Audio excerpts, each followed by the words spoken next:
Hi friends, please subscribe to Amravati Media and press the bell icon for more latest updates. మంత్రులు సైకిళ్లపై తండ్రి కొడుకులు special ఫ్లైట్లలో CBI మాజీ director punch.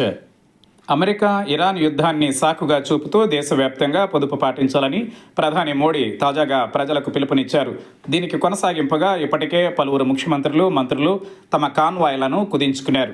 అలాగే వారంలో 1-2 రోజులు వర్క్ ఫ్రం హోమ్, ఒకరోజు నో వెహికల్ డేలు పాటించేందుకు సిద్ధమవుతున్నారు. ఏపీలో జరిగిన కేబినెట్లో సీఎం చంద్రబాబు సైతం వారంలో ఒకరోజు సచివాలయానికి సైకిళ్లపై వచ్చేలా ప్లాన్ చేయాలని సూచించారు. దీనిపై విమర్శలు మొదలయ్యాయి. అయ్యా చంద్రబాబు గారు, సైకిళ్లపై సచివాలయానికి వెళ్లే నాటకీయం చేయాల్సిన అవసరం లేదు, కానీ మీకు నిజంగా చిత్తశుద్ధి ఉంటే మీరు, మీ మంత్రులు, మీ పార్టీ నాయకులు ప్రత్యేక విమానాలలో ప్రయాణాన్ని తక్షణమే నిషేధిస్తూ ప్రభుత్వ ఉత్తర్వులు ఇవ్వండి, వాటిని కఠినంగా పాటించండి అంటూ సిబిఐ మాజీ డైరెక్టర్ నాగేశ్వరరావు చురకలు అంటించారు. అలా చిత్తశుద్ధి ప్రదర్శించకుండా ఎదుటి వారికి చెప్పేటందుకే నీతులు ఉన్నాయి అని మీరు పాడితే డోంట్ కేర్ అని ప్రజలు మీకు ఎదురు పాడతారు అంటూ హెచ్చరించారు.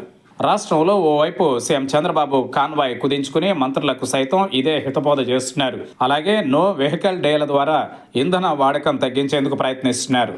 అదే సమయంలో తాజాగా సత్యసాయి జిల్లా పర్యటనకు మంత్రి నారా లోకేష్ స్పెషల్ ఫ్లైట్లో వెళ్లడం, అక్కడి నుంచి రోడ్డు మార్గంలో భారీ కాన్వాయ్తో వెళ్లడంపై వైఎస్ఆర్సీపీ ఇప్పటికే సోషల్ మీడియాలో విమర్శలు గుప్పిస్తోంది. చంద్రబాబు మాటను ఆయన కుమారుడే పట్టించుకోవడం లేదని విమర్శిస్తోంది. ఈ నేపథ్యంలో సిబిఐ మాజీ డైరెక్టర్ నాగేశ్వరరావు ట్వీట్ చర్చనీయాంశమైంది.